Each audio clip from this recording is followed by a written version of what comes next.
It's Sunny B.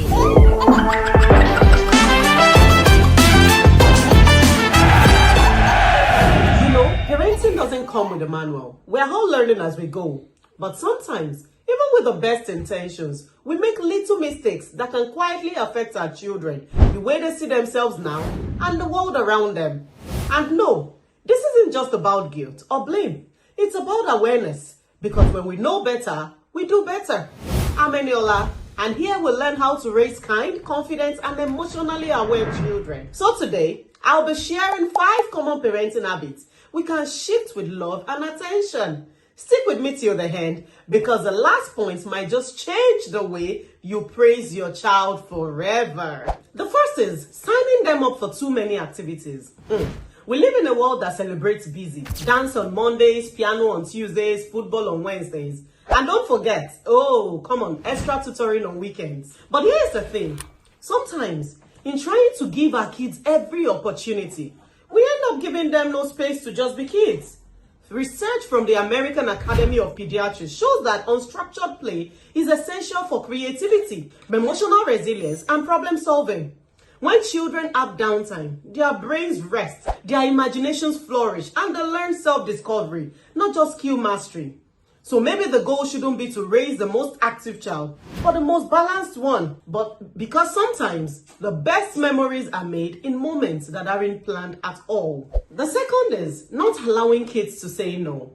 Now, this one is tricky because we were raised to see no as disrespect. But here's a thought. What if allowing children to say no respectfully actually teaches them something powerful? Boundaries. When a child can say, no, I don't like that, or no, I need a break, they are learning self-respect and personal safety. It's the foundation for assertiveness, which psychologists link to lower levels of anxiety and better relationships later in life. So next time your child says no, instead of shutting it down, pause and explore it. Okay, tell me why you feel that way. It doesn't mean they always get their way. It just means they feel heard. And when kids feel heard, they grow into adults who listen to others too. Does it make sense? You see this one, comparing children to others. This one, it's so easy to do. She's already reading big books. Or look at how neat his handwriting is. We say it to motivate, but often it does the opposite. Comparison can quietly tell a child you're not good enough as you are. According to psychologist Dr. Carl Pickard, children who are constantly compared develop self-doubt and not self-improvement. Every child blooms at their own time. Some talk early, some run early. Others take their time, but shine brightly when it's their turn. So instead of why can't you be like, try, I love the way you're learning at your own pace. Because confidence doesn't grow in the shadow of comparison. It grows in the light of acceptance. 4, using humiliation as discipline. We've been there. A child misbehaves in public, and out of frustration, we say something like, why would you do that? Everyone's watching.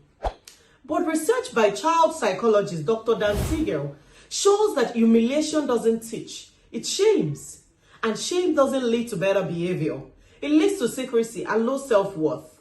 Discipline should correct the behavior, not crush the spirit.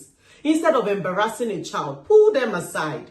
Explain calmly what went wrong and how they can make it right. Remember, the goal is not to make them feel bad, but to help them do better next time. And when discipline comes from a place of respect, children learn respect in return. Isn't that beautiful? Praising a child's intelligence instead of hard work. We all love saying things like, you're so smart, you're a genius. Wow, that's not a problem. It sounds encouraging, but research by psychologist Carol Dweck shows that children praised for intelligence often avoid challenges.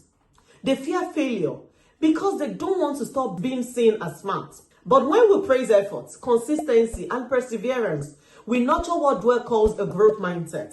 That's when a child begins to say, I can learn this if I keep trying. So instead of, you're so smart, try, I love how hard you've worked on that.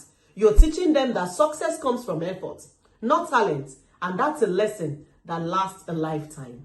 The beautiful thing is, parenting isn't about perfection, it's about connection. And every day gives us a fresh chance to do better, love deeper, and raise children who feel seen, safe, and supported. So if any of these points spoke to you, don't feel guilty. Feel grateful. Because awareness is the first step to transformation. If you found this helpful, please like, share, and subscribe. Let's keep learning and growing together as intentional parents. See you in my next video. It's NAB, your girl. Thank you. Like, share, and subscribe.